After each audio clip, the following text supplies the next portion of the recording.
A growing number of us reach a point in life where the pursuit of success is no longer enough.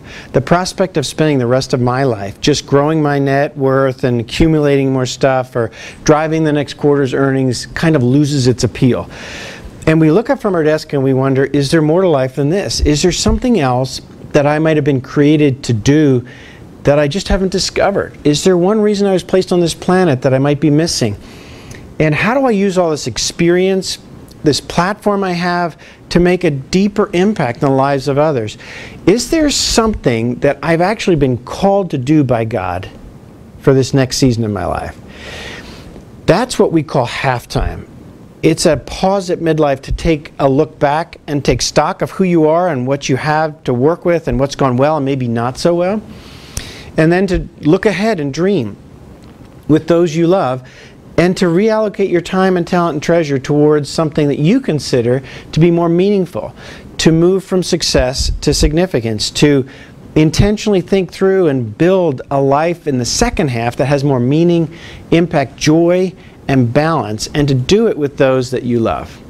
Now that's a pretty new phenomenon in the course of human history. You know, Peter Drucker has been a great mentor to the halftime process. He's been a mentor to Bob Buford, who wrote the book Halftime. And along the way, he's known as the great American observer. And one of his observations that I think is quite helpful is that today, he's concluded, people now have two lives.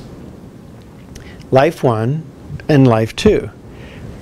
And we're over-prepared for life one, and we're underprepared for life two, but there's no university for the second half of life.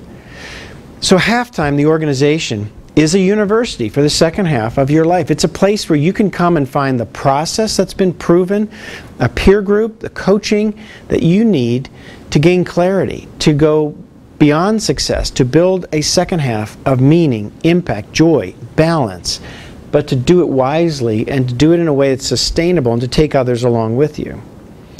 For some unknown reason, God chose to bless my business, and it forced Linda and I to stop and push the pause button and look up from our desk and start this conversation together. And you know, I started trying different things. I spent 6 months mentoring prisoners every Thursday afternoon. I didn't sell my business. I didn't move to China or something. I still own my business today. It's 18 years later. But we started testing things out, created a little bit of time, just 4 hours every Thursday afternoon to go mentor prisoners. You know, it turned out I was terrible at mentoring prisoners. I mean, it was a bad day in prison when I showed up. And the only good thing is when I left, they finally felt better. But it was a great thing for me. I learned a lot about me. It was humbling. It was a little bit of a detox from the success that you and I experienced in our first half of life. But it got me started. And what I want to do is just map out for you what this looks like. And so this classic sigmoid curve is maybe just an architecture for you to hang your thoughts on. It's a simple, memorable, replicable drawing of what this journey looks like. And the sigmoid curve really represents what happens in your life. First, if you just continue to drive your first half dream, what you will likely experience. But also what it would look like to push the pause button and allow God to reinvent you. This classic sigmoid curve is used in business for product life cycles. Scientists use it, but for you and I, it's a helpful guide to look at our halftime journey and what it might be like in context of our whole career so far. And if you're like me, I came out of college, kind of thought I had it all figured out, and then I got my butt kicked around corporate America. This was a pretty steep learning curve. I found that I became teachable after a year or so, and I realized I didn't know quite as much as I thought. And then I started developing real estate, and it went well. And I got married to Linda 30 years ago. We started having kids, building homes, accumulating things along the way. And we've been blessed with success. Whether you're financially independent or not, your career's gone like this, and you've learned things along the way. You have expertise now. Now, I encounter men and women all over the world at A and at B. And A is just a lot better than B. These folks over here at B, I call them F-16 fighter pilots. They're sort of still accelerating but they don't realize that they're accelerating into the ground, that all of their winning is costing them severely, that they've followed their first half dream too long and too hard, and it's costing them in areas that may not be clear to them at the moment. And you have a privilege to stop before you get there and look up from your desk and allow God to reinvent you. And it doesn't mean that you sell your company or you bail from corporate America, or you give up your practice. You might be called to do that. Chances are you're not. And what it does involve is pushing the pause button and making eye contact with the Lord and getting your unique assignment from Him. And this strange thatched area is halftime. A pause in midlife to look back and take stock, to look forward and dream, and to redirect your time and talent and treasure towards what you believe is your calling, and finding more joy and meaning and purpose and balance in all of that. Now, A is a point, an inflection point, where we look up from our desk, as I mentioned earlier. It's sometimes triggered because the last little kid goes off to college or high school. Sometimes it's because you go and get a bad health report at a doctor's office, and you come home and it's changed everything. Sometimes you have a big success and you sell your company, or you have a liquidity event, or you reach the next rung in the corporate ladder and you kind of wonder if the ladder's leaning on the wrong wall. Sometimes it's just a calm stretch of water in life and you realize God has something next for you. In some people's lives, it's because a relationship broke apart or because they get downsized from corporate America. You know when you're in halftime because your heart is telling you something's changing. And you can either hold on for dear life to your first half dream, to your first half identity, or you can stop and look up here. It reminds me of a time when God said to Moses, "Moses, what is this you have in your hand?" And it was his staff. And it represented his income, his security, his identity. And God just said to him, "Would you set it down? Would you loosen your grip on it already?" And when he did, and he picked it back up, it became the rod of God. It was a powerful tool used by God the rest of his life to change the world. And so what I hear in that at this stage of life is to ask the question, what do I have in my hand that perhaps represents my income, my security, and my identity, and that if I loosen my grip on it, could be used for blessing of lots of people around me and maybe change the world in the process. Now, as a team, the Halftime organization is equipped to help you with this journey. It goes down before it goes back up because it's a learning curve. When you show up at the office here, you're competent. There's a lot of perks that go with your success. You know what to do. You do it well. You've been at it for a long time. When you start testing your way into what's next for you, you may not feel confident. You may be facing fears that you didn't face, like the fear of failure. Maybe everything else has been successful, and for the first time you're afraid you might fail at this. Following God in your second half always involves risk and sacrifice. It involves hurdles and spiritual opposition. We're equipped and interested in helping you think this through and to overcome those hurdles along the way so that ultimately you're clear on your calling and that you begin a sustainable life of enduring impact in the second half.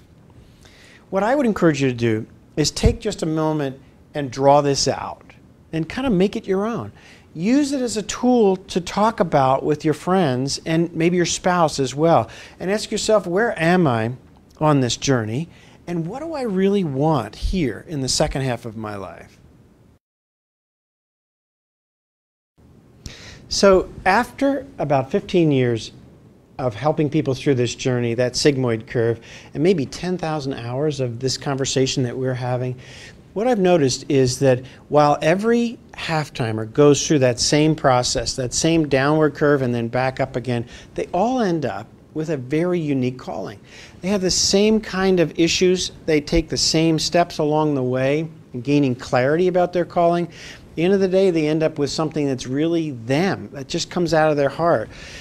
It makes me think of a friend of mine, Stephen, that I was coaching in the middle of this process. After about a year of conversations, I'll never forget sitting at Starbucks with him, and we were talking about his mission and his calling, and he just looked up and with emotion in his eyes, he said, "You know what I really want to do is I want to build a bridge between the affluent in Charlotte, North Carolina, and the chronic homeless. and to transform the lives of both of those groups of people in the process. He said, you know, I feel like I'm bilingual. I speak urban and I speak country club. And I'm uniquely equipped to be able to help them and then break the cycle of homelessness in our city. And Stephen was an attorney with a large international bank, and he stepped out of that role. And today, if you were to go with me on a Thursday morning, he is running a ministry called the Harvest Center. And on any given Thursday morning, there'd be 400 or 500 homeless men and women in Charlotte that come, and he and his team bring hope and light and truth and retraining and healing from the addictions that have drawn them down into homelessness. And that's the thrill of his life. He's working as hard as he ever has, but he's having more joy in the process. Now, if you were to show up on the same Thursday, you might find my friend Jim there as well. Jim has been in a roundtable with me with 6 or 7 other peers for a year-long journey, and he's been gaining more clarity about what he wants to do, and he's in the middle of testing this out right now. He owns a company that's got franchises all over the country, and yet he hasn't felt called to leave that. He's just carved out 10 or 15 hours a week that he's giving to what he's passionate about, which is entrepreneurialism. And so he is coaching and mentoring a select group of these homeless people who have a desire to start their own business and have entrepreneurial talent that's latent.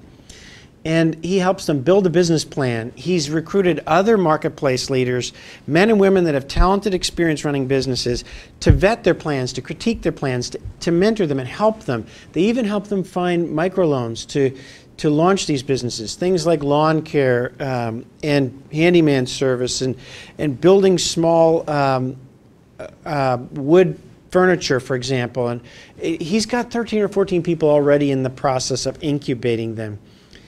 In that same setting on Thursday morning, here's Stephen, who's been called to leave a corporate role, and he's using all the skills as an attorney and his organizational leadership skills to run a massive ministry that serves 4 or 5 homeless people every week and is breaking the cycle of homelessness in our city. And here's Jim, who's kept his corporate role and his platform, but has created capacity to be able to use his unique strengths and his passion around entrepreneurialism. And they're both finding deep joy and satisfaction in the middle of that. When I first met Rosalind Cook, she had discovered that when kids all left home, she took a class in sculpting. And literally the moment she put her hands in clay, she knew this is what she was created to do.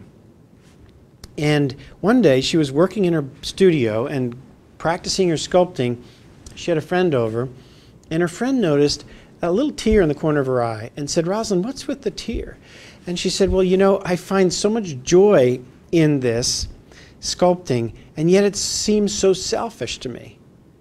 And her friend had the wisdom to say, "Are you kidding me? Do you think God gave you this incredible talent and passion for sculpting without having a way that he could use it to really bless other people?" That was just the question, just the impetus she needed to dig deeper, just like you will have to do, into who she really is. What are those unique skills? And how could that be a calling? And so a few years ago, I sent a photographer to the new Children's Hospital in Tulsa, Oklahoma. She'd been asked to do a sculpture of Jesus, a life-size sculpture of Jesus playing with children for the front entrance to the hospital. And when you see someone who's really living out their calling, their purpose on this planet, it's undeniable.